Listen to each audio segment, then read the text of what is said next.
परमप्रभु हाम्रा परमेश्वरले यहाँहरू सबलाई धेरै आशिष दिउन्। जय मसीह।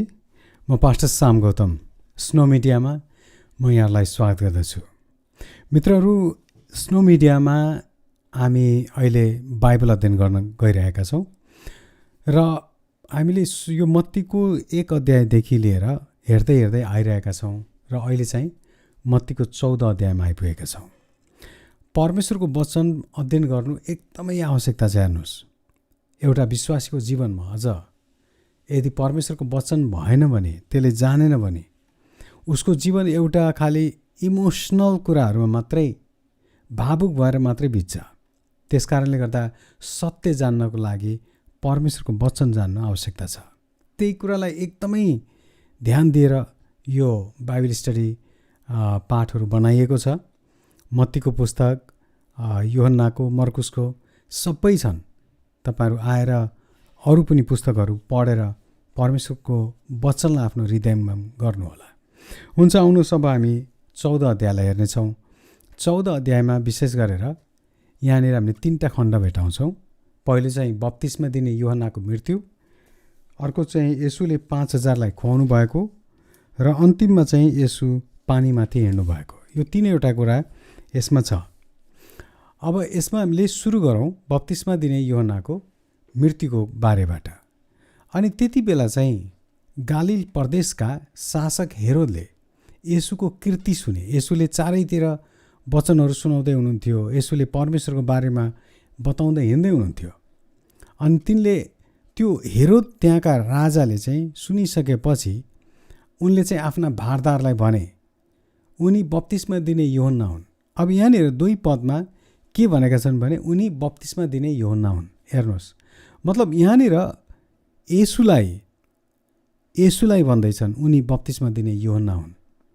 उनी मृतकबाट जीवित भएका छन्। हेर्नुहोस् है, मृतकबाट जीवित भएका छन्। यसै कारण शक्तिमा यी कामहरू उनीद्वारा भइरहेका छन्।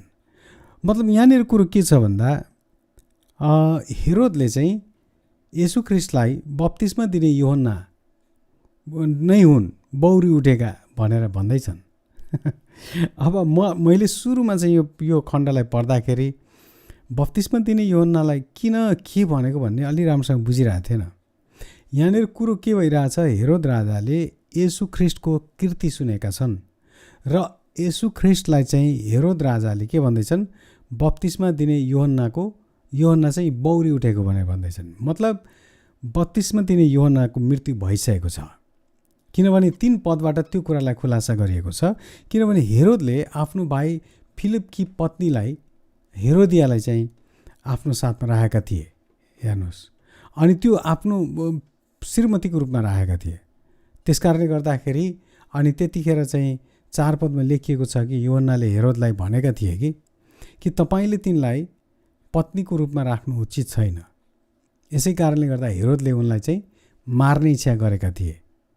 अनि तर फेरि जनतासँग एकदम डराउँथे, किनभने तिनले उनलाई जनताहरूले अगमवक्ता सम्झिन्थे। अनि त्यसो हुँदाहुँदै हेरोदको जन्मदिन आयो। त्यतिखेर यूहन्नालाई जेलखानमा राखिएको थियो। तब हेरोदियासकी छोरीले चाहिँ तिनीहरूको बिचमा एकदमै नाचेर हेरोदको जन्मदिनमा नाचेर देखाइ, प्रसन्न तुलाइ। अनि त्यसो हुँदा तिनले एकदम खुसी भए। उनले के भने, तिमी जे माग्छौ त्यो म दिन्छु भनेर प्रतिज्ञा गरे, शपथ खाए। तर त्यसकी आमाले सिकाएकी हुनाले चाहिँ उसको छोरीले के भने, बप्तिस्मा दिने यूहन्नाको शिर मलाई लिएर यही थालमा दिनुहोस्। अब हेर्नुहोस् कस्तो गाह्रो है त्यहाँ। अब बप्तिस्मा दिने यूहन्नाको शिर मागे, किनभने उसको आमालाई पनि त्यो कुरा बप्तिस्मा दिने यूहन्ना चित्त बुझेको थिएन। अब तब राजाले चाहिँ अब सबैको अगाडि भनि त सके। उनी डराए, शोकित भए, उनलाई डर भयो, गाह्रो भयो। तर पनि उनले आफूलाई बचाउनको लागि भन्नाले अब बोलिहाले। राजाको मान्छे होइन, राजा हुन्। बोलिसकेपछि आफ्नो वचनलाई पुरा गर्नको लागि उनले चाहिँ गएर 10 पदमा लेखियो, उनले भने कि यूहन्नाको शिर काट भनेर लगाए। अनि उनको शिर चाहिँ थालमा हालेर चाहिँ त्यस ठिटीलाई चाहिँ दियो। अनि त्यसले त्यो आफ्नी आमालाई लगेर दिए र त्यसपछि यूहन्नाका चेलाहरू आएर उनको मृत भएको त्यो शरीरलाई लगेर गाडे अनि त्यो कुरालाई चाहिँ गएर येशू ख्रीष्टलाई बताइदिए। अब यहाँनिर एकैछिनलाई हामीले विचार गरौँ। बप्तिस्मा दिने यूहन्नाको मृत्यु भइसकेको छ पहिले नै, तर यहाँनिर येशू ख्रीष्टको कीर्ति सुनेर हेरोद राजाले के भन्यो भने यो येशू ख्रीष्ट भन्ने चाहिँ यही बप्तिस्मा दिने यूहन्ना बौरी उठेको, त्यसै कारणले गर्दा उसैको शक्तिले गर्दाखेरि यसले काम गरेछ भने त्यसरी चाहिँ उनले भनेका थिए। अनि यहाँ त्यो भनेका थिए र यो घटना चाहिँ मृत्यु चाहिँ बप्तिस्मा दिने यूहन्नाको मृत्यु पहिले नै भइसकेको थियो। अब अर्को खण्डमा येशूले 5000लाई खुवाउनु भयो। त्योभन्दा अगाडि हामीले के बुझ्नु पर्यो भन्दा बप्तिस्मा दिने यूहन्ना जो थिए येशू ख्रीष्टका आफ्ना दाजु थिए। यसो ख्याल गर्नु, जुन बेलामा येशू ख्रीष्ट गर्भमा आउँदाखेरि बप्तिस्मा दिने यूहन्नाको आमा चाहिँ 6 महिना भइसकेको थियो गर्भमा, आफन्ती थिए। अब यहाँनिर जब बप्तिस्मा दिने यूहन्नाको शिर काटियो, उनलाई चाहिँ मृत्यु दण्ड दियो, शिर काटेर दण्ड दियो मृत्यु भनेर भन्दाखेरि येशू त्यो सुनिसकेपछि उहाँ चाहिँ एकदमै विचलित पनि हुनुभयो। उहाँलाई दुःख लाग्यो, किनभने यहाँनिर हामीले हेर्छौँ कि 13 पदमा 5000लाई खुवाउनु भयो भन्ने कुरामा जब येशूले यो कुरो सुन्नुभयो उहाँ डुङ्गामा चढी त्यहाँबाट अलग्गै एकान्तमा जानुभयो। अनि यो सुनेपछि भिडले सहरहरूबाट पैदलै उहाँलाई पछ्याए। अब भिडले त कहिले पनि येशूलाई छोडेन, जहिले पनि येशू ख्रीष्टको पछि लाग्ने। अब यहाँनिर येशू एकदमै शोकित हुनुहुन्छ, चिन्तित हुनुहुन्छ, तर पनि भिडले उहाँलाई एकदम पछ्याएको कारणले गर्दा किनारमा पुगेर त्यस ठुलो भिडलाई देखि उहाँले फेरि टिट्ठाउनु भयो, किनभने भिडलाई प्रेम गर्नुहुन्थ्यो। तिनीहरू का बिरामीहरू थिए थुप्रैजना, अनि सबैलाई उहाँले निको पारिदिनु भयो। अनि साँझ परेपछि चेलाहरूलाई उहाँले यसो भन्दै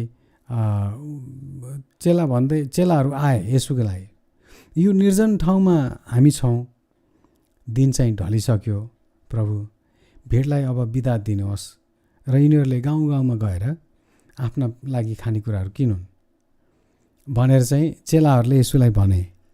येशूले चाहिँ के भन्नुभयो तिनीहरूलाई, तिनीहरूलाई चाहनु आवश्यकता छैन, तिमीहरूले नै तिनीहरूलाई खान दियो। अब यहाँ कुरो के छ भन्दा येशूलाई त थाहा छ नि चेलाहरूसँग पैसा छैन, त्यहाँनिर खानेकुरा पनि छैन, तर पनि येशूले के भन्नुभयो, तिमीहरूले नै उनीहरूलाई खान देऊ। तर उनीहरूले त्यो सुन्ने बित्तिकै उहाँलाई भने, यहाँ हामीसित 5 रोटी र 2वटा माछाहरू मात्रै छन्। तब उहाँले भन्नुभयो, त्यो म कहाँ ल्याऊ। अनि उहाँले भिडलाई चाहिँ घाँसमा बस्नु भनेर आज्ञा गर्नुभयो र त्यो 5वटा रोटी र 2वटा माछा लिएर उहाँले स्वर्गतिर हेर्नुभयो र परमेश्वरलाई धन्यवाद दिनुभयो र रोटीहरू भाँचेर चेलाहरूलाई दिनुभयो र चेलाहरूले मानिसहरू सबैलाई बाँडिदिए।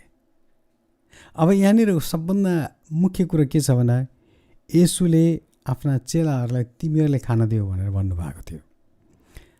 उनीहरूकै हातबाट बाँडियो। येशूले त्यो 5वटा रोटी र 2वटा माछाहरूबाट त्यहाँ करिब 5000 मानिसहरूलाई खुवाउनु भयो। 20 पदले भन्छ कि सबैले खाएर तृप्त भए र उब्रेका टुक्राहरू तिनीहरूले बटुल्दाखेरि 12 डाला भरिए। स्त्री र केटाकेटीहरू बाहेक खानेहरू प्राय 5000 थिए रे। अब यो खण्डबाट हामीले कुरा के बुझिन्छ त, एकैछिनलाई विचार गरौँ हैन। त्यो निर्जन ठाउँ छ, केही छैन त्यहाँ खानेकुरा, बजारहरू पनि छैन। चेलाहरूले 5000 भन्दा बढी मानिसहरू छन् त्यहाँ, पुरुषहरू मात्रै 5000 छन्। उनीहरूले भने, प्रभु यिनीहरूलाई बिदा दिनुहोस् ताकि गाउँ गाउँमा गएर यिनीहरूले किनेर खान सकुन्। तर येशूले टिट्ठाउनु भयो अनि उहाँले भन्नुभयो, यिनीहरूलाई जानु आवश्यकता छैन। जब ख्रीष्टको मुखबाट जानु आवश्यकता छैन भनिसकेपछि त्यो शब्द, त्यो वचन कति शक्तिशाली होला। तर उनीहरूले भने, हामीसँग त जम्मा 5वटा रोटीहरू मात्रै छन्, 5000लाई खुवाउनु छ। एउटा रोटी बराबर 1000 पुरुषहरू त्यहाँ बसेका केटाकेटीहरू स्त्रीहरू त बेग्लै होइन। अनि येशूले भन्नुभयो ठिक छ यिनीहरूलाई घाँसमा बसाल। अनि उहाँले त्यो रोटी भाँचेर स्वर्गतिर हेरेर पितालाई धन्यवाद दिनुभयो। अब यहाँ हामीले के बुझ्नुपर्छ भन्दा येशूले तिमीहरूले खान देऊ भन्नुभयो। अनि त्यो उनीहरूले खान दिन सक्थे भन्ने कुराको प्रमाण हो। तर त्यसलाई मल्टिप्लाई गर्ने काम चाहिँ, बढाउने काम चाहिँ येशूको हो। उहाँले भन्नुभयो तिमीहरूसँग के छ त? 5वटा रोटी 2टा माछा। एकैछिनलाई विचार गरौँ, त्यहाँनिर त्यो 5वटा रोटी र 2टा माछा नभइदिएको भए के हुन्थ्यो होला? येशूले जहिले पनि तिमीहरूसँग के छ भनेर सोध्नुहुन्छ। आज तपाईँ हामीसँग के छ? येशूलाई हामीले के दिइरहेका छौँ? हामीसँग के कुरा छ? यदि हामीसँग थोरै छ भने पनि येशूले त्यसलाई धेरै गुणा बढाइदिनुहुन्छ। हामीलाई चाहिँ विश्वास थोरै मात्रै छ भने पनि त्यो विश्वास हजारौँ गुणा बढ्न सक्छ। आशिष हजारौँ गुणा बढ्न सक्छ। त्यही कुरा यहाँ हामीले बुझ्नु पर्यो। त्यसपछि उनीहरू सबैले, चेलाहरूले आफ्नै हातले बाँडेर सबैलाई खुवाए। र येशूले भन्नुभएको थियो तिमीहरूले खुवाउँछौ भनेर, उनीहरूले नै खुवाए। त्यसपछि के भयो? उब्रेका रोटीहरू, माछाहरू अनि त्यो जम्मा गर भन्दा 12 डाला चाहिँ जम्मा भएछ। अब यसबाट हामीले यसो यसलाई हेऱ्यौँ भने के देख्छौँ भने चेलाहरू 12 जना थिए। 12वटा डाला पुरै भरियो। उनीहरूले 12वटा डाला, एक एकवटा डाला उनीहरूले बोकेर आउने पनि पाए। अर्थात् जब उनीहरूले परमेश्वरको वचनलाई माने तब त्यहाँनिर आशिष उनीहरूले अरूलाई खुवाउने मात्रै होइन, आफूले पनि एक एक डालो चाहिँ पाएका छन्। होइन भने 12वटा डालो चाहिँ त्यहाँ किन उब्रियो? उनीहरू जब सबैलाई खुवाएर भ्याएपछि एक एकवटा डालो पनि भरिभरि बोकेर लिएर आएका थिए। त्यसकारण यहाँनिर एउटा यो कुरो छ। अर्को कुरो के छ भन्दा येशूले टिठाउनु भयो भन्ने शब्द राखिएको छ। जतिजना आएका छन् सबैलाई टिठाउनु भयो। हेर्नुहोस्, बप्तिस्मा दिने यूहन्नाको मृत्यु भएको थियो, आफ्नो भाइ दाजुको मृत्यु भएको थियो। येशू ख्रीष्ट शोकित हुनुहुन्थ्यो। अनि त्यहाँबाट एकान्तमा जाँदा थुप्रै मान्छेहरूले पछ्याए। अनि उनीहरूका रोगीहरूलाई जतिजना छन् सबैलाई निको गर्नुभयो। अनि उनीहरू भकाएको देखेर उहाँ टिठाउनु भयो। हाम्रो येशूले हामीलाई प्रेम गर्नुहुन्छ। हामीलाई लाग्छ होला वास्ता गर्नुहुन्न भनेर, तर होइन। यो वचनबाट हामीले एकदमै क्लियरली देख्छौँ येशूले हामीलाई कति प्रेम गर्नुहुन्छ। तर हामीसँग चाहिँ प्रार्थना हुनुपर्छ, हामीसँग माग हुनुपर्छ। किनभने मत्तीको 7:7ले हुन्छ माग त तिमीलाई दिनेछ। जबसम्म हामी भोको हुन्छौँ र भोकाउँदाखेरि पनि येशूसँग जबसम्म माग्दैनौँ, येशूले भन्नुहुन्छ तिमीसँग के छ त? हामीले भन्नुपर्छ प्रभु मसँग यो छ। येशूले त्यसलाई बढाउनुहुन्छ। अब यहाँनिर खाना भनेको खालि दाल भात तरकारीको कुरा मात्रै हुँदैन। एउटा आत्मिक भोजन, परमेश्वरको वचन पनि खाना हो। किनभने मानिस रोटीले मात्रै बाँच्दैन। त्यसकारण जसले थोरै थोरै पढ्छ, जसले थोरै थोरै बुझ्छ, उसलाई 1000 गुणा बढी बुझ्ने परमेश्वरले शक्ति दिनुहुन्छ। आउनुहोस् हामी अन्तिम खण्डलाई हेऱ्यौँ। त्यहाँनिर येशू पानीमाथि हिँड्नु भएको भनेर भनिएको छ। अनि जब त्यो बेलामा चाहिँ उहाँले भिडलाई बिदा गर्नु हुँदाखेरि चेलाहरूलाई डुङ्गामा चढी उहाँभन्दा पहिल्यै पारिपट्टि तिमीहरू जाऊ भनेर उहाँले लाउनु भयो। अनि भिडलाई बिदा गरिसक्नु भएपछि उहाँ एक्लै प्रार्थना गर्न डाँडामा उक्लाउनु भयो। र साँझ पर्दा उहाँ एक्लै त्यहाँ हुनुहुन्थ्यो। हेर्नुहोस्, येशू ख्रीष्ट प्रभु हुनुहुन्थ्यो, परमेश्वर हुनुहुन्थ्यो, परमेश्वरको पुत्र हुनुहुन्थ्यो। तर पनि उहाँले चाहिँ प्रार्थना गर्न एक्लै डाँडामा जानुभयो प्रार्थना गर्नलाई। उहाँलाई के को प्रार्थनाको खाँचो थियो होला है? उहाँ स्वयं परमेश्वरको रूप हुनुहुन्थ्यो, तर पनि प्रार्थना गर्न जानुभयो। भनेपछि एकैछिनलाई विचार गर्नुहोस् कि तपाईँ हामीलाई झन् प्रार्थना गर्नु कति आवश्यकता छ होला, होइन? कति आवश्यकता छ होला। त्यहाँनिर येशू एक्लै हुनुहुन्थ्यो। तर डुङ्गा त्यति बेलासम्म किनारदेखि परसम्म समुद्रमा धेरै टाढा पुगिसकेको थियो। अनि हावा चाहिँ उल्टो बगिरहेको थियो। अनि त्यो डुङ्गा चाहिँ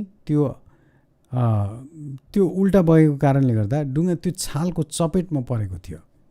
अनि बिहान करिब 3 बजेतिर झिसमिसेमा समुद्रमाथि हिँड्दै होइन, येशू चाहिँ समुद्रमाथि हिँड्दै तिनीहरू कहाँ आउनुभयो। अब के भयो होला त्यो झिसमिसेमा?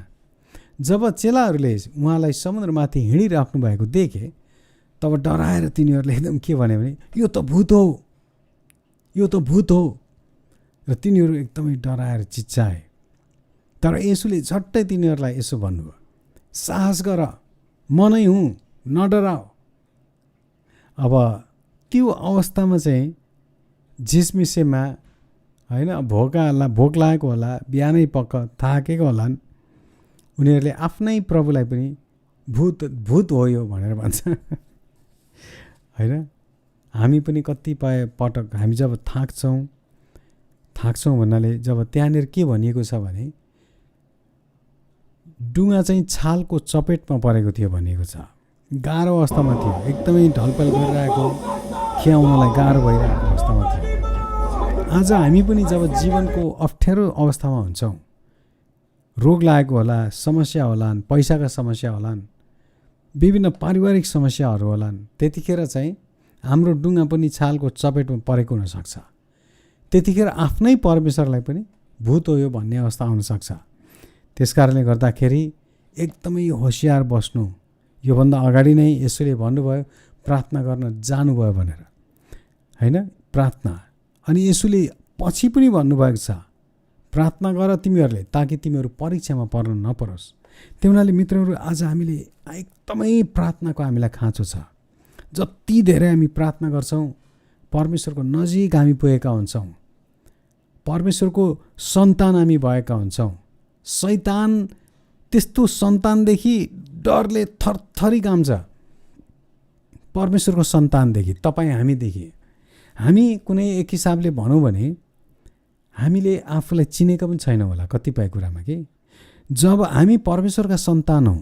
किनभने वचनमा लेखिएको छ जो जतिले उहाँमाथि विश्वास गरे, येशूमाथि विश्वास गरे, वचनमाथि विश्वास गरेर त्यो अनुसार हिँडेका छन्, उनीहरू चाहिँ परमेश्वरका सन्तान हुन्। परमेश्वरको सन्तानले जब प्रार्थना गर्छ तब शैतान डरले भाग्छ। तर यहाँनिर के छ, जब उनले चाहिँ त्यहाँ देखेका त उनले शङ्का गरे भूत हो यो त भनेर, तर येशूले तुरुन्तै भन्नुभयो नडराऊ, म हुँ, साहस गर भनेर भन्नुभयो। अब त्यहाँ 12 जना चेलाहरू छन्, साहस गर भनेर येशूले भन्नुभयो। 28 पदमा चाहिँ के लेख्छ भने पत्रुसले उहाँलाई चाहिँ भने कि हे प्रभु, तपाईँ नै हुनुहुन्छ भने मलाई तपाईँ कहाँ पानीमाथि आउने आज्ञा दिनुहोस्। अब यो पत्रुस चाहिँ कति आँटिलो के, उसलाई येशू जस्तै पानीमा हिँड्नु मन लाग्यो। अनि उसले चाहिँ मलाई पनि आज्ञा दिनुहोस् ताकि म पनि आउँछु भन्छ। अरू 11 जना चाहिँ डुङ्गामा बसेर आनन्दले होइन कम्फर्ट जोनमा बसेका छन्। उनीहरूलाई त्यो पानीमाथि जाने अथवा दुःख पाउने उनीहरूलाई इन्ट्रेस्ट छैन। बल्ल बल्ल हल्लिएर थम्मिएको डुङ्गा छ, त्यहाँ माथि चाहिँ पत्रुस चाहिँ कस्तो थिए, प्रभु मलाई आज्ञा दिनुहोस्, म पानीमा हिँडेर तपाईँसँग आउँछु भनेर भन्यो। आज हामीले जीवनमा पत्रुस जस्तै आँट गर्नुपर्छ। सधैँभरि कम्फर्ट जोनमा बस्यौँ भने, यदि सधैँभरि कम्फर्ट जोनमा बस्ने र हामी चाहिँ अलिकता रिस्क लिन चाहेनौँ भने सफलता पनि हामीले पाउँदैनौँ। यहाँ पत्रुसले हामीलाई सिकाउँछन् पानीमाथि हिँड्नलाई। अब हेर्नुहोस् है, यहाँ त्यो भनिसकेपछि येशूले जब त्यसो भन्नुभयो, के अरे पत्रुसले भनेपछि अनि येशूले त आऊ भन्नुभयो।